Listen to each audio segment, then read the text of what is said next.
paz, onde estás? Devemos procurá-la à nossa volta ou você está dentro de nós? Estas questões serão discutidas no ciclo de palestras O que é Viver em Paz, que será transmitido nos sábados de agosto, a partir do dia 8, às 4 horas da tarde, e no domingo, dia 30 de agosto, também às 4 horas da tarde, pelo YouTube do Quinto Seu. Venha participar!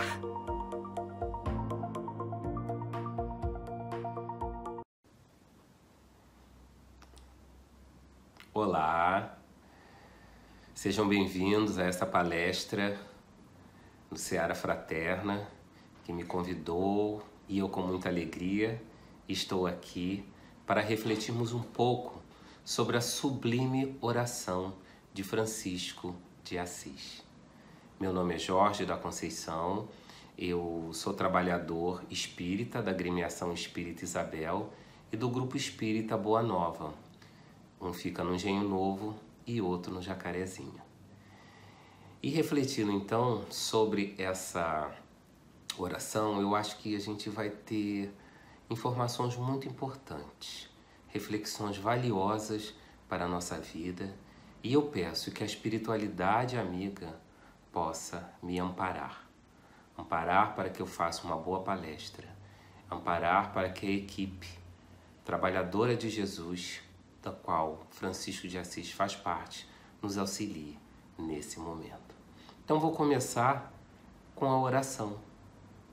Nada melhor.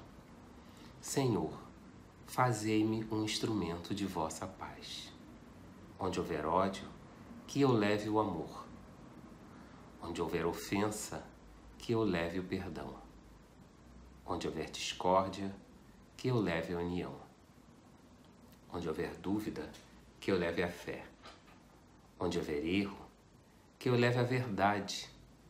Onde houver desespero, que eu leve a esperança. Onde houver tristeza, que eu leve a alegria. E onde houver trevas, que eu leve a luz. Ó Mestre, fazei com que eu procure mais consolar que ser consolado, compreender que ser compreendido, amar que ser amado, pois é dando que se recebe, e é perdoando que se é perdoado, e é morrendo que se vive para a vida eterna. Essa oração realmente é muito profunda e sublime. Francisco de Assis faz parte da equipe espiritual de Jesus. Jesus, como vocês sabem, não trabalhava sozinho. Quando esteve aqui encarnado, chamou os apóstolos que pudessem ajudá-lo na implantação do reino de Deus no coração dos homens. Não só os apóstolos, mas todos aqueles que se converteram, a mulher adúltera, Zaqueu, Maria Madalena e todas aquelas pessoas que se sentiam tocadas pelo amor de Jesus não conseguiam mais viver sem ele. A partir do momento que se conhece o Cristo, nova pessoa somos. Não dá mais para ser a mesma coisa. Hoje em dia a gente não tem um Cristo personificado, mas temos a doutrina espírita pujante em nossa vida. Jesus sempre trabalhou em equipe. Depois da ressurreição, ele falou para os 500 da Galileia. Eu vou ler um trecho que está no livro Boa Nova, lá no finalzinho, que tem esse nome, os 500 da Galileia. Ele fala para aquela massa ali, daqueles 500 espíritos que estavam ali naquele momento, ouvindo aquela palavra doce dele, dizendo exatamente qual era o roteiro a ser seguido. Eu sugiro a vocês a leitura desse capítulo, porque ele dá a trajetória do espírito nessa nossa jornada de trabalho para o Cristo, porque nós viemos aqui para isso. E Francisco de Assis também veio aqui para isso.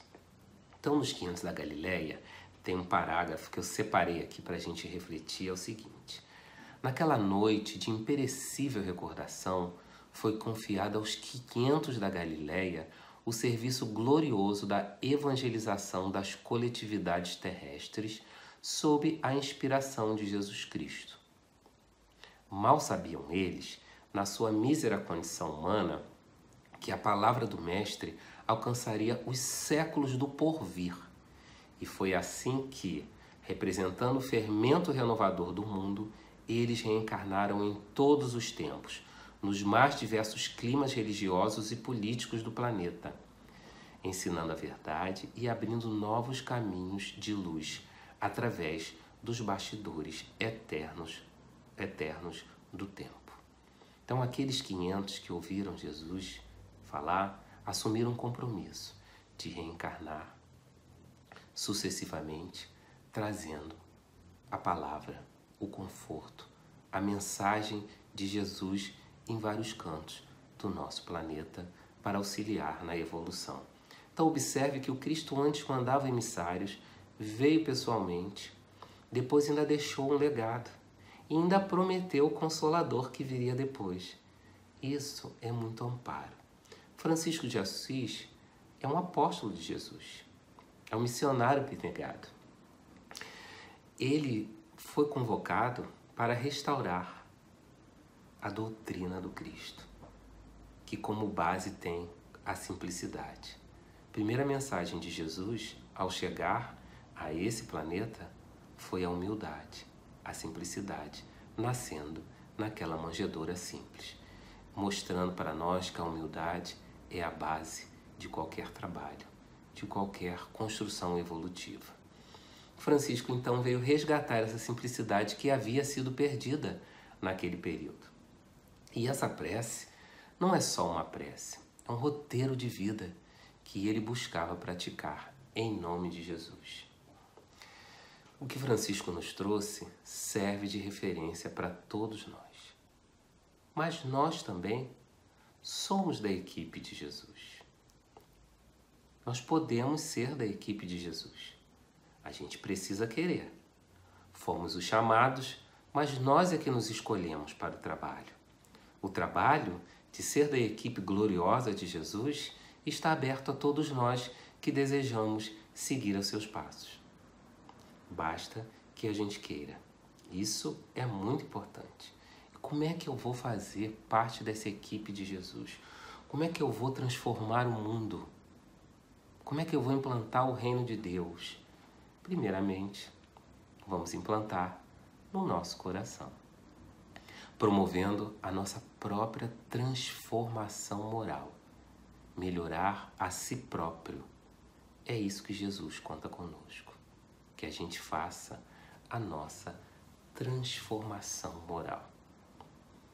E aí, então, vamos começar a nossa oração. Depois dessa introdução, que é importante que a gente perceba porque nessa prece, no meu entendimento, ele está dirigindo-se para Jesus.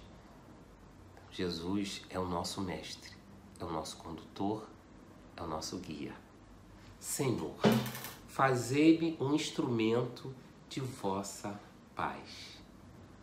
Aí, Francisco já se coloca na posição de servir. Ele se entrega. Ele já não quer mais fazer a vontade dele. Ele quer fazer a vontade de Jesus. Nesse momento, ele percebe o que é prioritário na vida dele.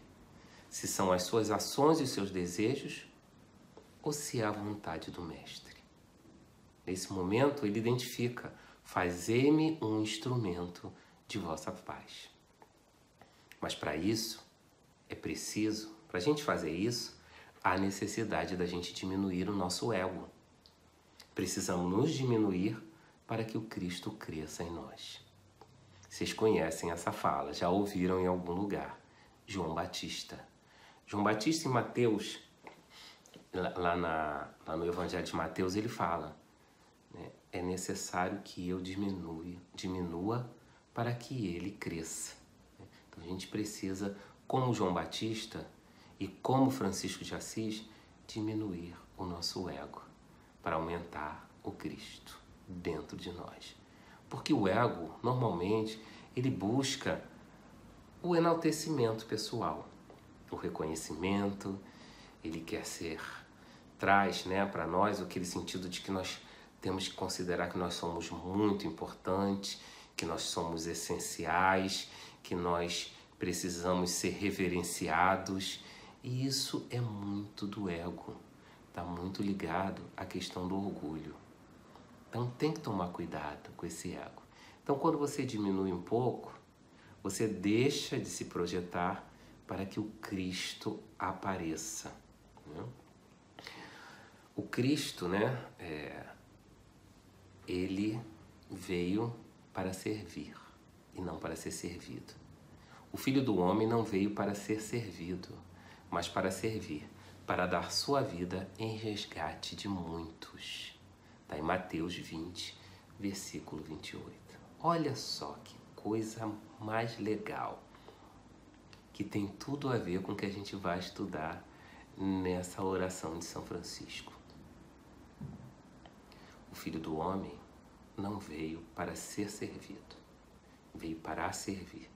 Logo, o discípulo do Cristo veio para quê?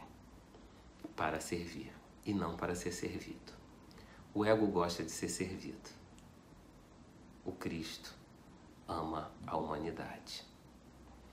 Agora, ser um instrumento do Cristo, então a gente já pode pensar, puxa, então para ser esse servo, esse instrumento da paz, eu preciso ser perfeito. Preciso estar, então, numa situação espiritual elevada? Não. Não. Lá no Evangelho, segundo o Espiritismo, lá no capítulo Sede Perfeitos, reconhece-se o verdadeiro espírita. Vou ler aqui. Reconhece-se o verdadeiro espírita pela sua transformação moral e pelos esforços que emprega para domar suas inclinações mais. Estou fazendo aqui uma analogia de que o verdadeiro espírita é o apóstolo do Cristo, é o servidor da equipe do Cristo. E o verdadeiro espírita se reconhece pela sua transformação moral. Será que eu sou a mesma pessoa que eu era no mês passado, no ano passado, há 6 meses atrás? Continuo reagindo às situações da mesma forma? Porque a gente reconhece pela transformação moral.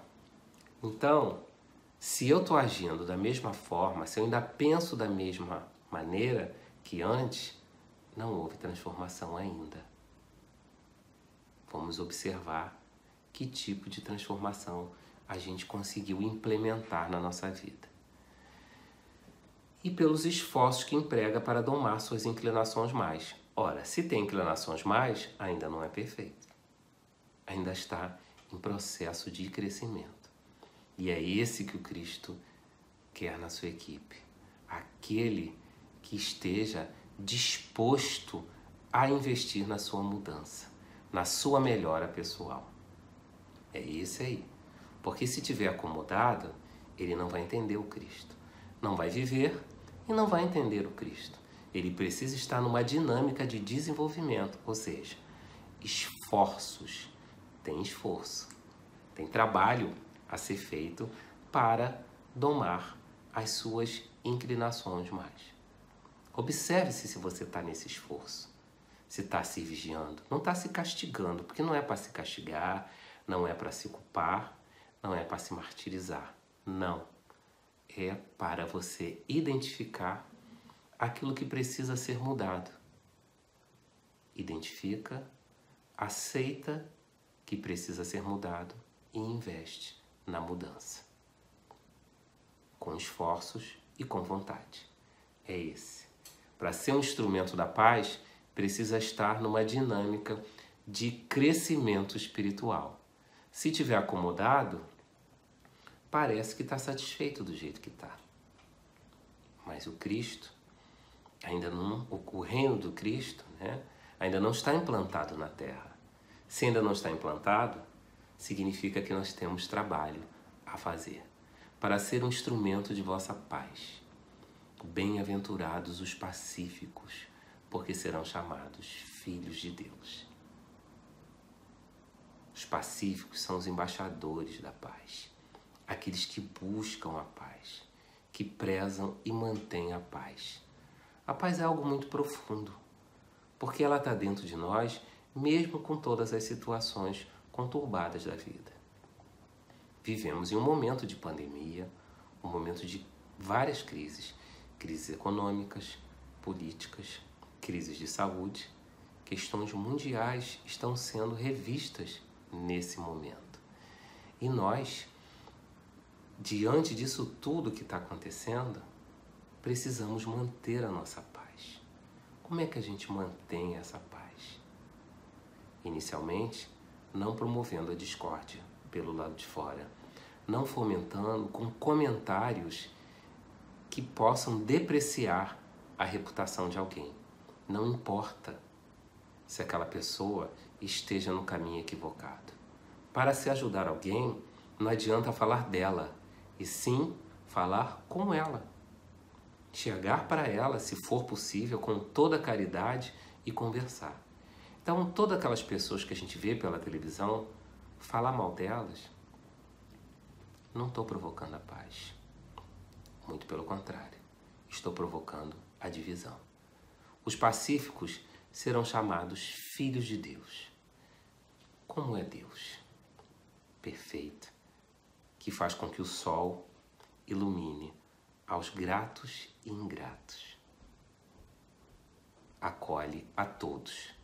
Então, se eu quero ser perfeito, como um perfeito é o Pai Celestial, se eu quero assumir a minha filiação divina, eu preciso ter características desse Deus bondoso, misericordioso, soberanamente justo e bom.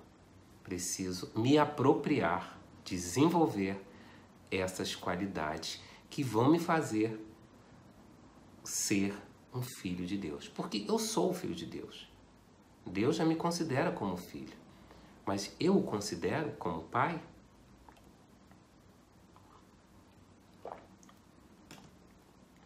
Onde houver ódio, que eu leve o amor. Onde houver ofensa, que eu leve o perdão. Onde houver uma imperfeição, onde houver um vício, que eu leve uma virtude. Os vícios, filhos do egoísmo, que fazem parte do nosso cotidiano, Francisco fala aqui: o ódio, a ofensa, a discórdia, a dúvida, o erro, o desespero, a tristeza e as trevas. Onde é que estão esses vícios? Em princípio, dentro de nós. Se manifestam por nós mesmos. Aí ele fala: onde houver esses vícios, que eu leve. Bom, para levar alguma coisa, eu preciso ter alguma coisa. Como é que eu vou levar aquilo que eu não tenho? Então ele já está pedindo aí uma proposta de transformação. Porque como é que eu vou levar o amor se eu não estou vivendo o amor no meu coração? Preciso então desenvolver essas virtudes que ele fala. Porque os vícios, eles são incompatíveis com as virtudes. Aonde tem luz, as trevas vão embora. Não é assim que a gente sabe? Existe escuridão enquanto as luzes ainda não chegaram. Se os vícios estão dentro de nós, o primeiro passo a ser feito está aí. Trabalhar as nossas imperfeições na conquista do amor. O amor é o sentimento sublime, sabemos nós. Mas o que é o amor? Estamos na vivência do aprender a amar. Mas sabemos que amor não é posse, amor não é cobrança. Sabemos disso. Que o amor é libertar o outro, é respeitar o outro. Amar é procurar compreender o outro e muito mais coisas aí. Falar sobre um amor já cabe um estudo. Se quiser saber o que é amor na prática, lembre-se do nosso Mestre Jesus, que viveu o ensinamento de amor em todos os momentos em que esteve aqui encarnado como referência para nós. levar o perdão. Para algumas pessoas pode ser difícil perdoar, mas não é. Basta exercitar a redução do orgulho e nos enxergar nós todos como filhos de Deus, em jornada evolutiva e que nós também necessitamos do perdão. Então, o perdão pode parecer difícil, mas não é. Precisamos sim trabalhar aquela primeira lição do Cristo assim que chegou, a humildade, a união. Nada de separar. A fofoca separa, a maledicência separa, a indiferença separa. O que a gente precisa fazer? Agregar, unir, unificar. Porque quando a gente está unido em família, na casa espírita, no trabalho, onde quer que a gente esteja, a gente está fortalecido. Levar a fé. A fé é a esperança. É acreditar no nosso futuro, que nós não somos seres finitos. Nós somos seres imortais, destinados à perfeição. A verdade, nós temos a verdade, que é a lei de Deus. A doutrina espírita reflete a verdade nos seus mínimos detalhes, nos ajudando a viver a verdade. A esperança de que tudo passa. A alegria. Nós somos feitos de felicidade e de alegria, porque Deus é amor e felicidade e perfeição. Então a nossa origem é uma origem de felicidade. Nós fomos criados, vou dizer assim, pelo material da felicidade e somos destinados à felicidade. Então a gente tem que levar essa alegria para o outro, compartilhar isso, que é muito bom. E a luz. A luz simbolizando por todas essas virtudes. Não temos virtudes a desenvolver, temos. Quando Francisco fala, onde tiver uma imperfeição, que eu leve uma perfeição, onde houver um vício, que eu leve uma virtude, inicialmente a gente faz um raio-x da gente mesmo. E veja também como é que está a nossa atitude quando a gente se depara com uma conversa que não é sadia. O que você leva? Quando você observa que aquele assunto ali é a vida alheia, o que você leva para aquele assunto? Quando você está numa fila de banco, quando você está numa conversa familiar, o que você está levando? Qual é a virtude que você está levando? Quando você percebe que alguém está angustiado e está triste, foi prejudicado por alguém, qual é a virtude que você leva para aquela pessoa? Você leva o perdão ou você coloca um pouquinho mais de pimenta para aquela pessoa, para que ela possa se vingar? Observe que nós somos responsáveis. A palavra tem poder. O importante é a gente observar nós e como está o nosso dia a dia. A oração de Francisco é para o nosso dia a dia. Continuando. Ó Mestre, fazer que eu procure mais consolar que ser consolado, compreender que ser compreendido e amar que ser amado. Então ele já está fazendo uma rogativa para Jesus, porque sabe que é falível e precisa de amparo. Nós precisamos da força de Jesus em determinadas horas. Precisamos do amparo dos amigos espirituais. Então se coloca numa postura de humildade e de aprendiz, pedindo socorro para poder ajudar. E normalmente, observa aqui, né? Consolar que ser consolado. Compreender e amar. O que normalmente a gente pede do outro é o que Francisco fala para a gente dar. A gente normalmente fala, puxa, as pessoas não me amam, estou precisando de ajuda, ninguém vem me socorrer, ninguém vem me dar um amparo, ninguém sabe o que eu estou passando, minha situação é muito difícil. Isso é a postura de que está querendo receber. Fazer que eu procure mais Eu tenho que buscar isso. Ele então nos convida a sair da postura de vítima e viver a gratidão, que é diferente. A vítima é o pobre coitado que exige. A gratidão é o grato que reconhece tudo que ele tem. Só quem é grato consegue oferecer alguma coisa ao outro porque reconhece que tem coisas para dar. A gente tem que reconhecer. Se a gente não reconhece que tem nada para dar, a gente precisa pensar nisso. Que todos nós temos algo para dar. Quem é grato sabe que está repleto do amor divino. Novamente, então, ele está derrubando o ego. Que o ego quer tudo para ele. Sim, ó, venha, atenção, carinho, afago. E ele muda. Em vez de você receber, ele fala assim, não, comece a doar. Para de ter exigência de receber. Pensa no que você pode dar. Então, a gente pode realizar muitas coisas. E fala do amor, né? Amar que ser amado. Aí eu fui lá em Leon Denis, naquele livro, O Problema do Ser, do Destino e da Dor, que tem lá das potências da alma, o amor. O amor é uma força inexaurível. Você sabe o que significa inexaurível? Não tem fim. Não se esgota. Então, quanto mais você ama, ai, agora acabou, esvaziou meu amor, não tem mais amor para dar. Mentira. Não tem, não acaba. Renova-se sem cessar e enriquece ao mesmo tempo aquele que dá e aquele que recebe. Olha que interessante. Quanto mais eu amo, mais eu recebo.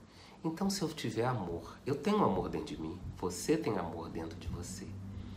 Mas se você resolve não amar a ninguém, o que vai acontecer?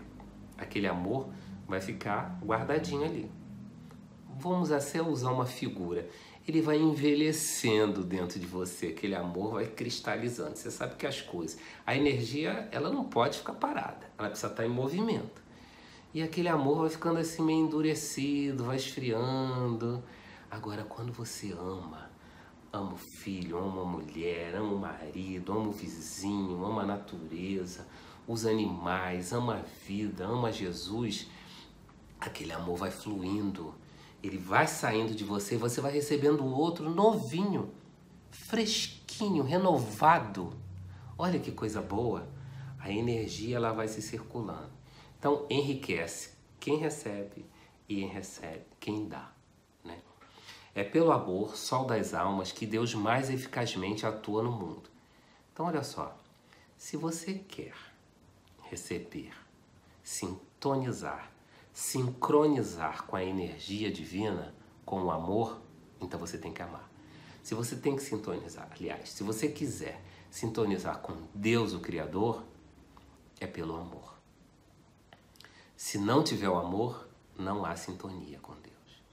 Uma vez eu me lembro há muito tempo atrás, que eu estava até num encontro que estava acontecendo, num seminário, e tinha um padre, né, que ele estava falando, eu estava conversando com um homem e ele disse que, isso há muitos anos, e ele falou que não acreditava em Deus.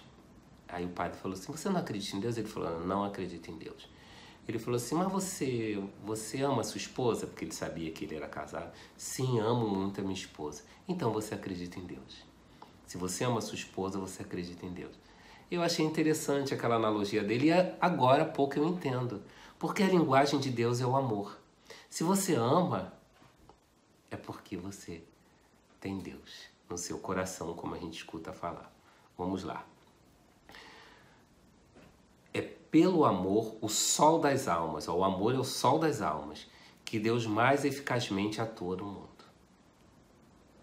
Por ele atrai para si todos os pobres seres retardados nos antros da paixão, os espíritos cativos na matéria, eleva-os e arrasta-os na espiral da ascensão infinita para os esplendores da luz e da liberdade. Todos nós, não importa a situação em que estejamos, podemos ter acesso à bondade divina pelo amor. Ele fala mais. Todo o poder da alma resume-se nessas três palavras: querer, saber e amar. Querer, ou seja, convergir toda a sua energia para aquilo que você quer atingir e canalizar sua vontade para atingir. Precisa ter esforço, precisa ter vontade. Saber, querer, saber e amar. Saber. Porque sem um estudo profundo, sem um conhecimento das coisas da lei, o pensamento e a vontade podem se transviar-se no meio das forças que procuram conquistar e dos elementos a quem aspiram governar. É preciso estudo. É o que nós estamos fazendo agora. Angariando conhecimentos. Saber da verdade. E acima de tudo, porém, ele fala aqui para finalizar, é preciso amar, porque sem o amor, a vontade e a ciência seriam incompletas e muitas vezes estéreis. O amor ilumina-as, fecunda-as, centuplica-lhes os recursos. Olha, mas é o amor ativo, é o amor sentimento com a ação. Então, que a gente possa amar mais do que ser amado. Fazer mais do que ser tratado. Amparar mais do que ser amparado. Não pense que está fazendo demais, mas eu já faço tanto. Será que não dá para fazer um pouquinho mais? Porque a gente vai falar agora um pouco da matemática divina. Como é que é essa matemática divina? Pois é dando que se recebe, é perdoando que se é perdoado, e é morrendo que se vive para a vida eterna. Aí está a matemática divina. Quando a gente tem algo aqui que a gente compartilha com o outro, a gente fica com menos. Mas para Deus é diferente. Aquilo que você dá para o outro é aquilo que você tem. É dando que se recebe. Ou seja, quanto mais a gente oferece para a vida, Deus nos traz de volta. É assim. Então, se a gente é avarento de dinheiro, avarento de sentimento, avarento de sorriso, avarento de bom humor, avarento de uma boa palavra, porque tudo isso é avareza. Se a gente é avarento, a gente vai receber pouco. A verdade é essa. Quanto mais a gente dá, mais a gente recebe. É assim que Deus trabalha. É assim que funciona. Agora, cuidado. Opa, então vou doar 1.000 para receber 2.000. Não é bem assim. A matemática divina, ela nos dá algo que a gente nunca perde. Ela pode até favorecer a gente financeiramente, sim, desde que a gente esteja investindo aquilo para o nosso crescimento espiritual. Então é importante a gente receber. Aí eu trouxe lá do Evangelho. Deixa eu ver onde é que está aqui do Evangelho.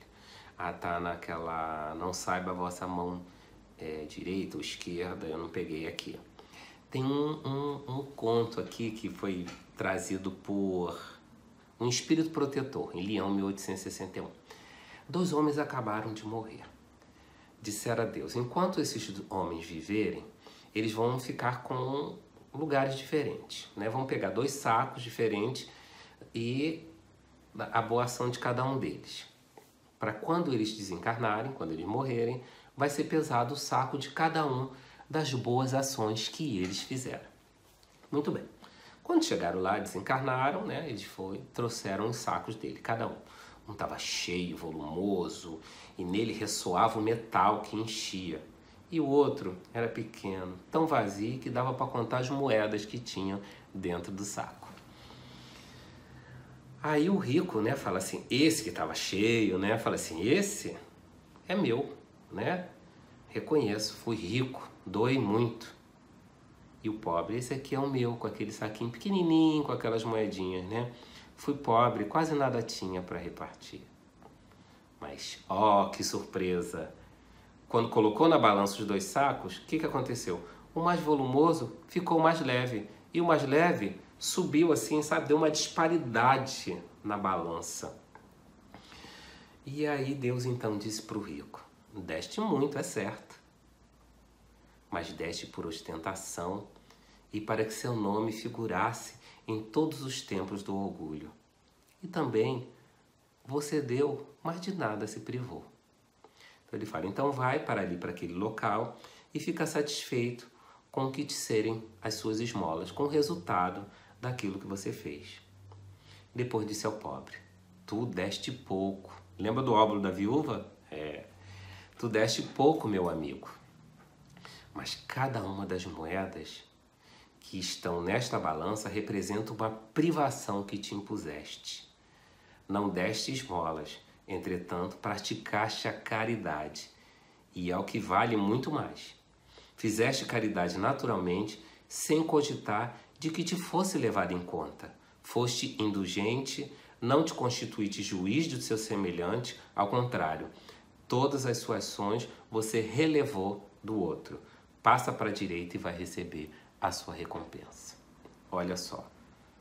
Aí já encerra, só isso aqui já daria uma outra palestra, né? Mas temos aí 5 minutos para finalizar. A matemática divina é essa. Quanto mais você dá, quanto mais você faz, mas não só sob o aspecto material, mas sob a caridade moral. Relevar a situação do outro, se privar para auxiliar aquele que precisa. É assim. Por isso que ele fala, é perdoando que se é perdoado, né? E aí o que eu quero que faça para mim, que eu possa fazer isso para o outro. Ele vai aqui, olha, é perdoando que se é perdoado e é morrendo que se vive para a vida eterna.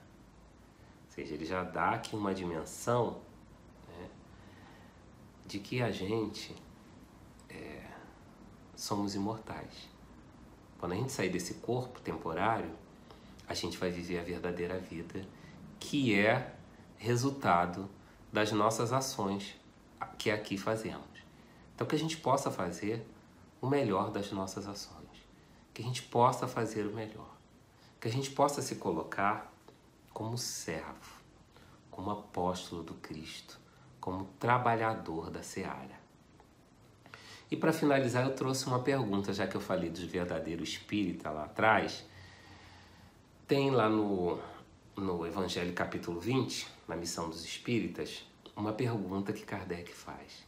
Se entre os chamados para o espiritismo muitos se transviaram, quais os sinais pelas quais reconheceremos os que se acham no bom caminho?